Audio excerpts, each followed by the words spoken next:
Ndabaramukije kaze mu kiganiro kihago c'Inama Nshingamateka mutegurirwa n'igisata kijeje kumenyesha amakuru ibinyamakuru n'ubuvugizi mu biro vya nyeniteka umukuru w'Inama Nshingamateka. Mu kiganiro c'uno munsi tugaruka ku bikorwa vyaranguwe n'abanyakubahwa abashingamateka mu nama ya bose, aho vyabonetse ko amafaranga leta yari yarategekanije gukoresha mu mwaka w'amafaranga w'ibihumbi 2022 ushira uw'ibihumbi 2023 yabaye menshi kurusha ayari yateguwe.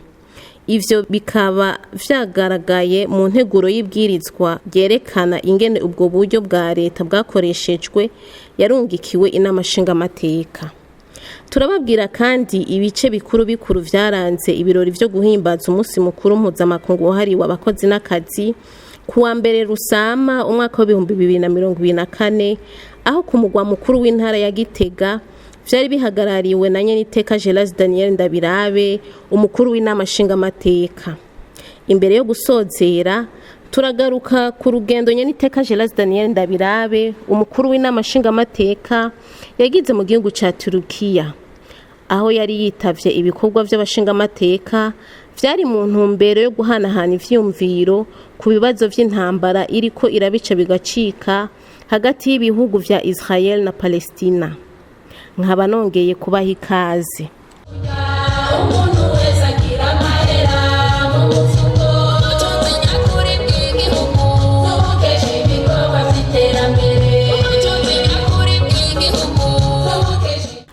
Ku munsi wa gatanu igenekerezo rya 2026 ndamukiza umwaka wa 2024, Inama Nshingamateka yarakoranye irongowe n'icegera ca mbere c'umukuru wayo umushingamateka Sabine Ntakarutimana. Ku rutonde rw'ibikorwa hari kwiga no kwemeza integuro y'ibwirizwa ryerekana ingene uburyo bwa leta bwakoreshejwe mu mwaka w'amafaranga w'ibihumbi 2022 ushira w'ibihumbi 2023, aho umushikiranganje Audace Niyonzima mu vyajejwe harimwo ikigega ca leta yari yaje gutanga imvo n'imvano iyo nteguro y'ibwirizwa leta yabarungikiye.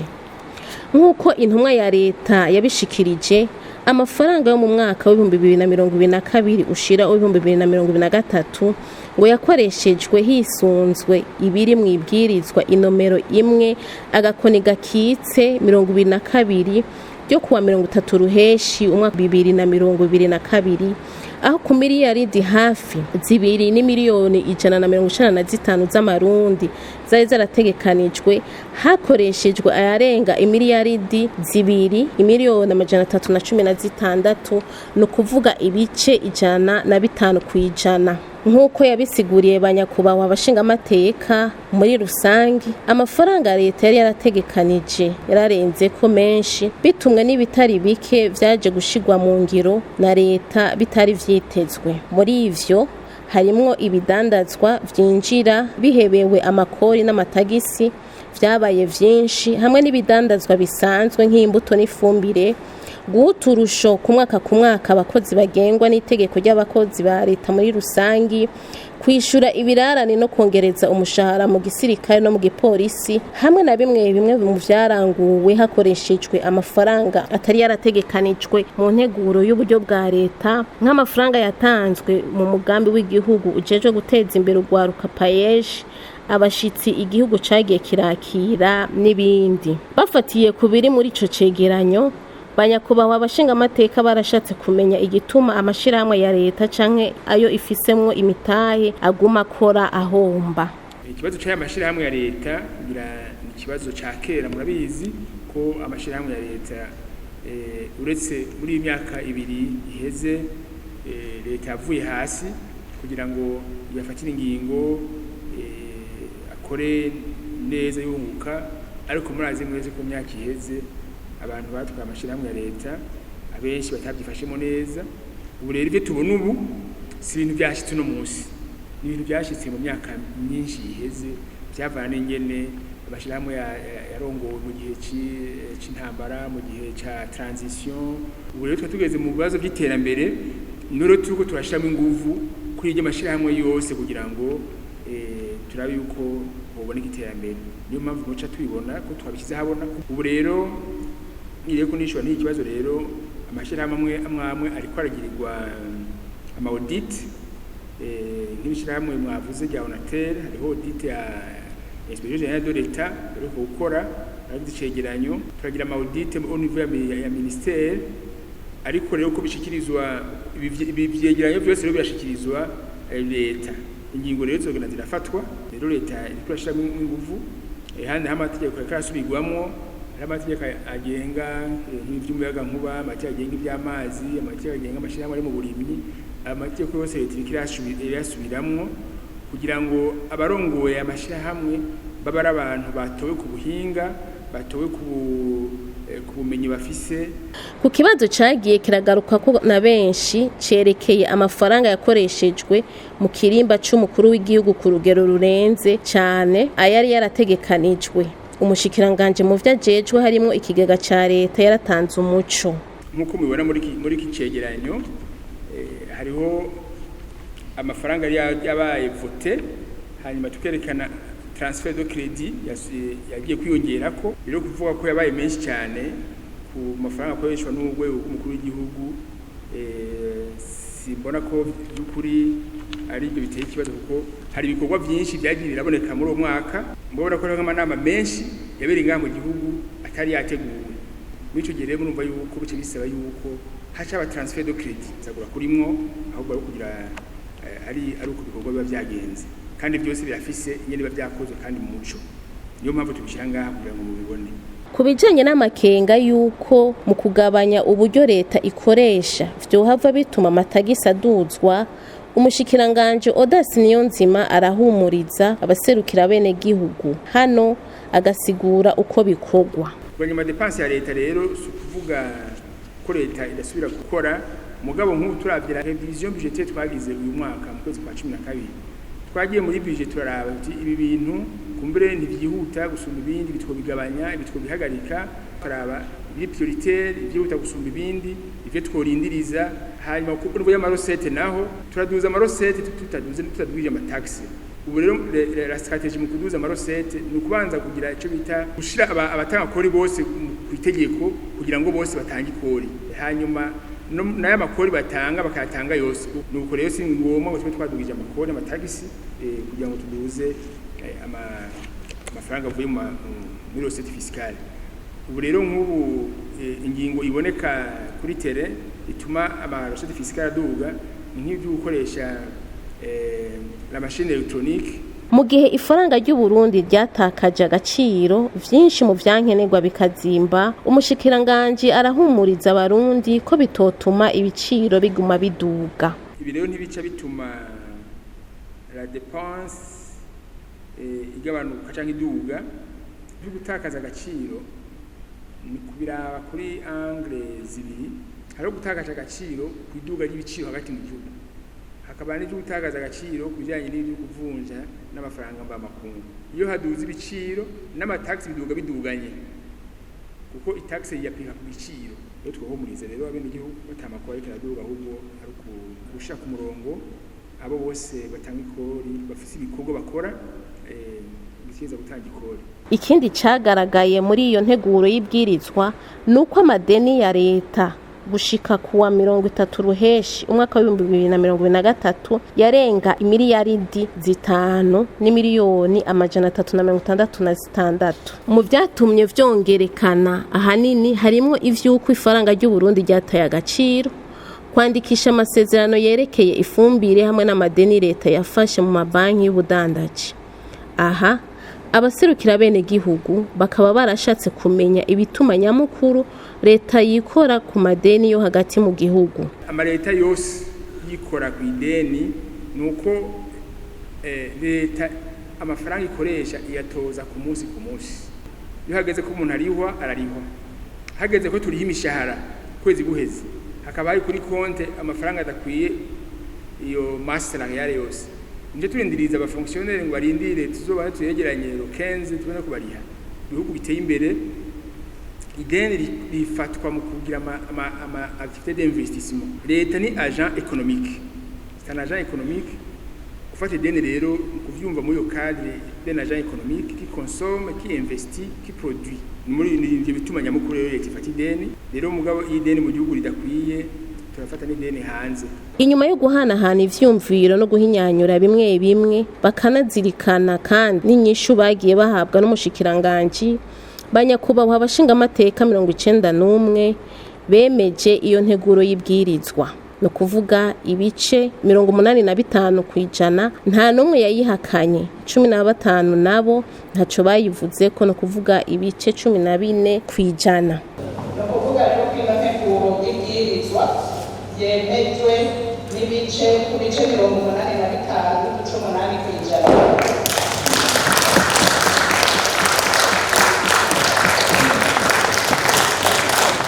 Nk'uko nari nabibabwiye mu ntango, Nyeniteka Gerard Daniel Ndabirabe arongoye Inama Nshingamateka yaganutse ku muhingamo wo ku munsi wa mbere igenekerezo rya 28 Ndamukiza umwaka wa 2024 avuye mu rugendo rw'akazi yagize mu gihugu ca Turukiya aho yari yagiye yitavye ubutumwa bwa mugenzi we wo muri ico gihugu.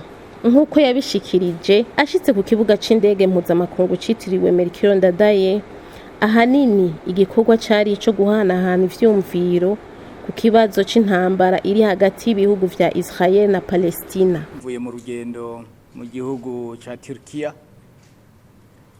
aho twari twitavye ubutumire bwa mugenzi wacu arongoye Inama Nshingamateka hariya mu gihugu ca Turkiya. Twagiye rero nk'abashingamateka kandi nabo twahuriyeho benshi barabashingamateka. Aho rero nagiye kumenya ko koko tugiye kwiga guhanahana ivyumviro ku kibazo cyo muri Palestine hariya muri Gaza. Abadutumiye bahereye ku mukuru w'igihugu ca Turkiya nyakwa Erdogan bakavuga yuko abaye uwa mbere gutumiza inama nk'iyi. Noneho no kuvuga umuntu agaca yumva ko nimba yatubije abashingamateka no kuvuga ko amareta vyananiye kugira ngo atumize iyo nama. None bakavuga bati abashingamateka mwe murashoboye kugira ngo muhagarike intambara. Ikindi ca kabiri nuko abari bateguye inama vyagiye kuboneka ko ikibazo benshi batacumva kumwe. Ikindi naco nuko baratoje n'amahera toza amahera ngo barashaka gutahana abapalestinien. Ku munsi wa gatatu Uburundi bwarifadikanije n'isi yose mu guhimbaza umunsi mukuru mpuzamakungu wahariwe abakozi n'akazi wamuhimbazwa uko umwaka utashe ku igenekerezo rya mbere Rusama.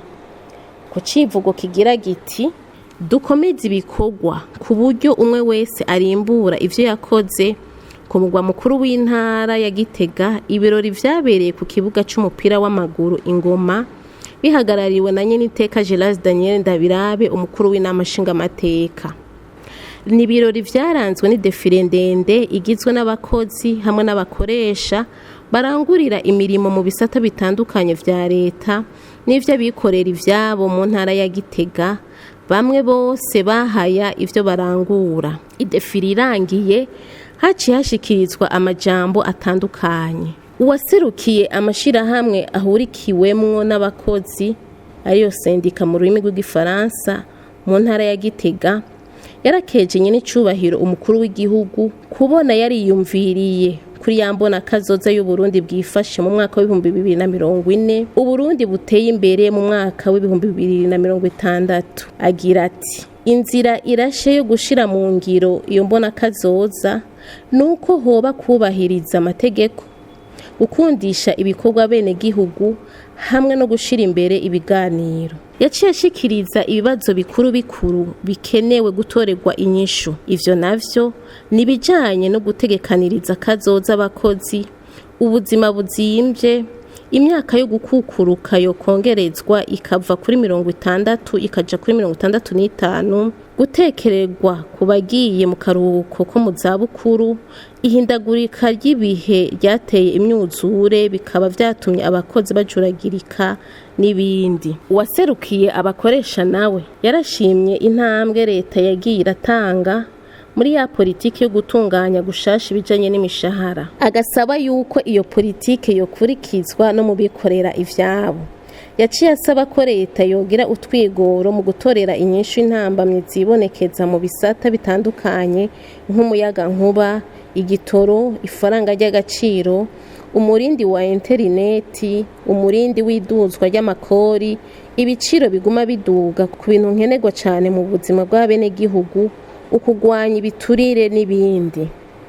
Mu ijambo rijanye n'uwo munsi ryashikirijwe na Nyeniteka Gelas Daniel Ndabirabe, umukuru w'Inama Nshingamateka, ku izina rya Nyenicubahiro umukuru w'igihugu, yishimikije icivugo c'uno mwaka, yavuze ko ari akaryo kuko abakozi n'abakoresha baja hamwe kugira biginane, bongere birimbure kandi bigire inama yo gutunganya akazi neza kugira ngo umwimbu wiyongere. Iki civugo kitwereka ko atanumwe arekuriwe kuba mbegera mire, ko twese dutegerezwa gukora ariko kandi tukagira umwimbu uharurika, nukuvuga umwimbu umuntu ari we wese abona n'amaso yiwe. Aha mwese murazi catumye Uburundi butava aho buri n'iterambere, n'amahoro n'umutekano vyari bibuze, bituma atanumwe agira umwizero w'akazoza ngo ashobore kugira umugambi azokungukamwo ejo bukeye. Bose bumva ko ari ukubaho ku munsi arico gituma igisata c'abikorera ivyabo cagiye kiracumbagira, kandi arico gisata giteza imbere igihugu. Uno munsi rero duhiriwe duhishije kuko tuwuhimbaje turi mu mahoro n'umutekano mu gihugu cyose, ukaba ubaye kandi hari umwumvikano hagati ya leta, abakozi n'abakoresha. Kuri uyu mwumvikano, Nyenicubahiro umukuru w'igihugu cyacu arashimiye abagize umugwi w'igihugu ujejwe gutatura amatati hagati y'abakozi n'abakoresha. Ibibazo byo mu kazi ntibibura, n'akarabarundi bavyihweje nibo bihaye kubitegera bati ahari abantu ha murunturuntu, umwe wese arakeneye akarusho ku wundi.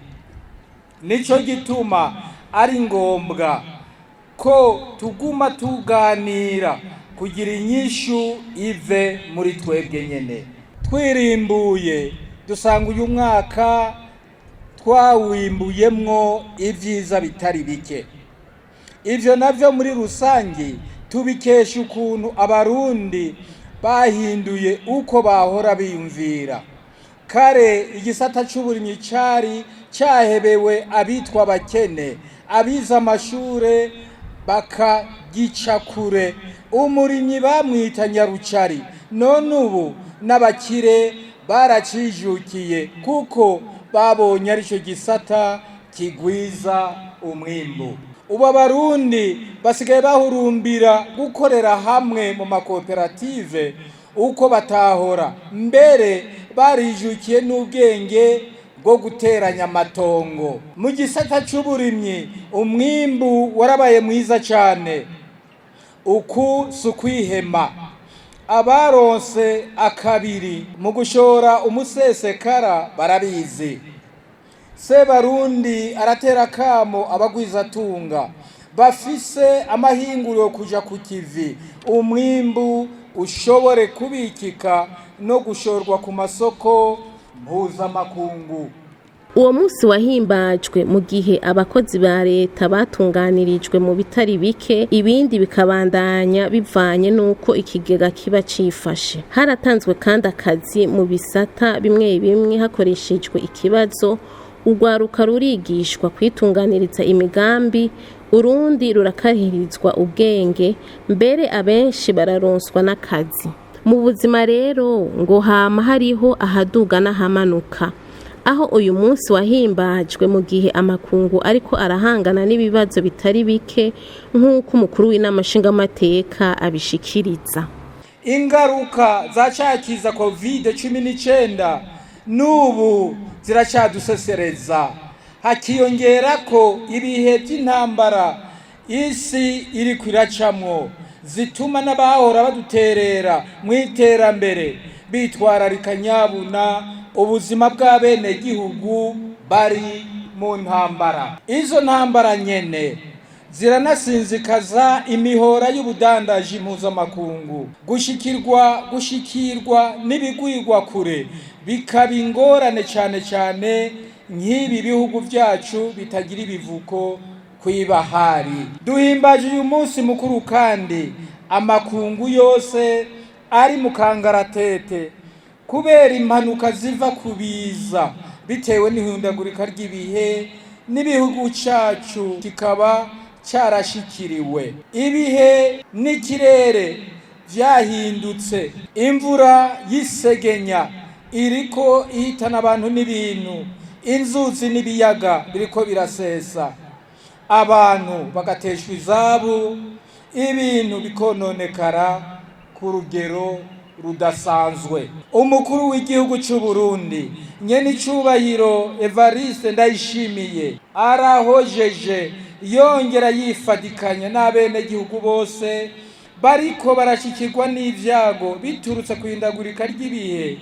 Arabamenyesha ko leta iri kwirakora ibishoboka byose kugira ngo boroherwe mu buzima bwabo no mu miryango yabo. Ibi biza byose tuvuze birafise ingaruka mbi ku butunzi bw'igihugu, aribwo butuma inzego z'igihugu zigira aho zishika mu gutunganiriza abene gihugu. Sebarundi arateye akamo abarundi bose kugumya umutima kuko nta mvura idahita. Nitwota ubwoko ngo duta umutwe kuko ngo uheza kugoka ibigori bikera. Umukuru w'igihugu arasaba kandi abarundi bose kwamana wa mutima wo gufatana mu nda wamyuranga basokuru mu gushigikira mu buryo bucanke buriya abahuye n'ivyago. Akababaye arakengurukira uwo wese amaze kugira icyo akora mu ntumbero yo kuramira abahanzwe n'amahano batahamagaye, haba mu kubaha indaro canke utwo bafungura. Naho biruko iki ni igihe cyo kwiha isomo ku vyerekeye urugamba rwo guhangana n'ibihe. Murabizi ku isi yose yama mu manama yo guhangana navyo. Ngahi iwacu hari ivyo twoshobora kugwanya twebwe nyene kuko atamazi ava hanze y'igihugu ngo yinjire iwacu.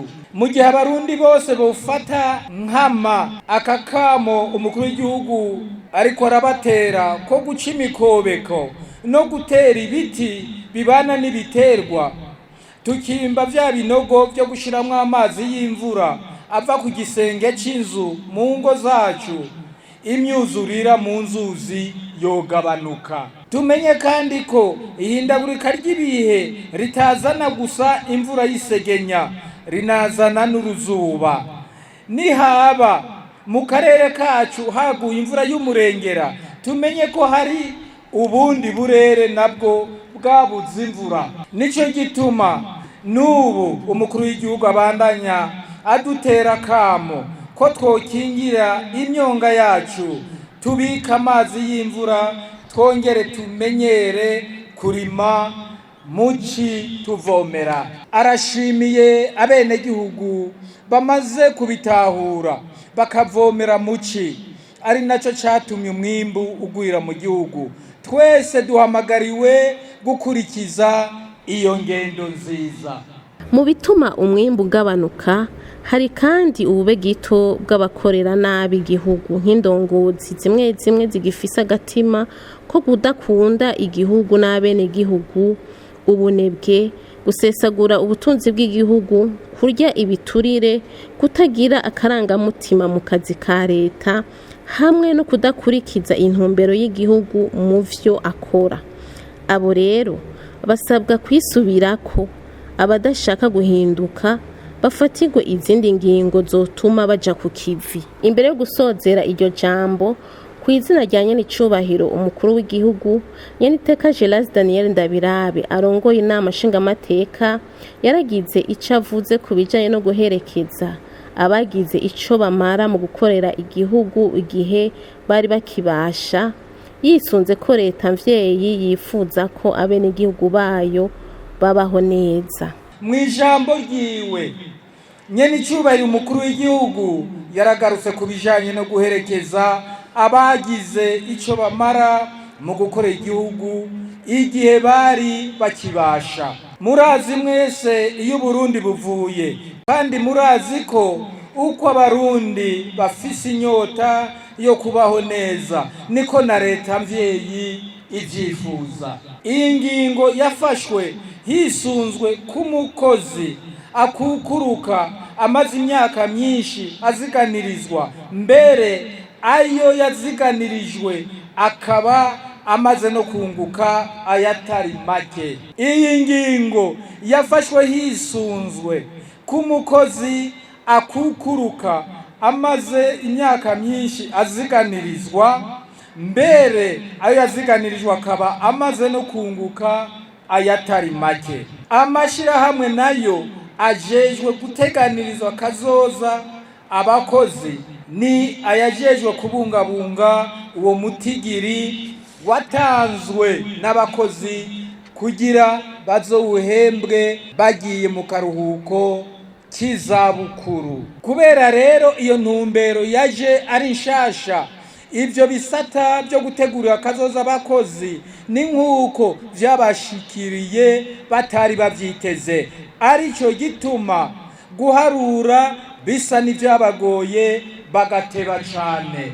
Murumva rero ko ari ikibazo cyo kwitonderwa, kuko n'urwego nshingwabikorwa rw'igihugu ntigotora amahera azokora muri uwo mugambi rutazi aho ruhera mu kongerereza uwakukurutse. Nico gituma leta imaze kubibona uko yategetse izo nzego zijejwe guteganiriza kazoza abakozi ko bategura bwa vuba ibiharuro babishikirize bitarenze iyi ndwi nyene, kugira urwego nshingwabikorwa rw'igihugu rubihe intumbero yumvikana. Amashi menshi n'ingoma. Murakoze cyane. Nivyo bizotuma leta yemeza neza ico kongererezwa, kuko ayo mwatanga mu kwiteganiriza na yanyu mutegerezwa kuyaronka ngo abaherekeze mu zabukuru. Ibikorwa n'umushinge w'iterambere rirama, ibikorwa ni wo mushinge wo guhindura Uburundi umwagaga, ingo dufatane mu nda, ingo tugira urukundo dukore.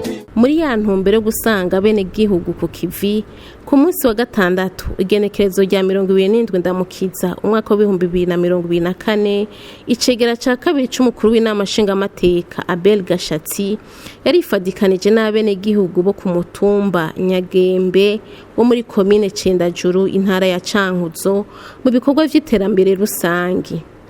Ivyo bikorwa vyari bijanye no kubonesha inzira y'amazi yari amaze konona ibarabara rihuza amakomine ya Cendajuru na Cankuzo. Mw'ijambo yashikirije abari bitavye ivyo bikorwa, yahimirije abene gihugu ku kubungabunga umwimbu baronse, cane bakirinda guhendwa n'abadandaza babagurira ku giciro c'intica ntikize, bawushire mu bigega rusangi mu kurindira ko ishirahamwe Anagesa riza kubagurira ku giciro cashinzwe na leta. Kuronka umwimbu ni kimwe, mugabo kubungabunga n'ikindi. Buca tweza ibiharage, dufise umwimbu w'ibigori uri ngaho, bene gihugu bo muri komine ya Cendajuru bungabunga uwo mwimbu mu kurindira kw'ikigo Anagesa kumbure kiza kubagurira ivyo bigori. Nimuvyigine, nimubihereza imbeba, nimubihereza amasiha, nimubimarire kw'isoko ngo babadandaza babahe intica ntikize. Nibabafashe murabe ingene mwobishira basi mu bigega rusange, ababijejwe babaronderera imiti, kuko urashobora kwimbura uyu mwaka, urashobora kwimbura muri uku kwezi, mu kwezi kuza uwo mwimbu ukawusesagura ukaja kuwusumira ku isoko wazimvye. Nimugwe muri uwo mutego, kuko kurima biraruhisha. Ariko gufata umwimbu wawe uruhiye icuya nk'ikiraho ugaca uwutanga ku muntu akaguha nica nikize, murumva yuko uca wikorera amaboko. Bungabunga umwimbu rero. Umushingamateka Abel Gashatsi yahamagariye kandi abarangije amashure kutiyumvira gusa gusaba akazi leta, ahubwo biyumvire imigambi yo kwiteza imbere hanyuma bayishire mu ngiro. Mu kurangiza, icegera ca kabiri c'umukuru w'inama nshingamateka yasavye abenegihugu b'Icendajuru kwamana ntaryo bagendera impanuro zabo bitoreye ngo babarongore, bongere babumbatire amahoro n'umutekano byo soko ry'iterambere rirama. Aha ni naho dusozereye ikiganiro twabateguriye. Ndashimiye cyane mwebwe mwese mwagikurikiranye, naho mu kiganiro kizokurikira.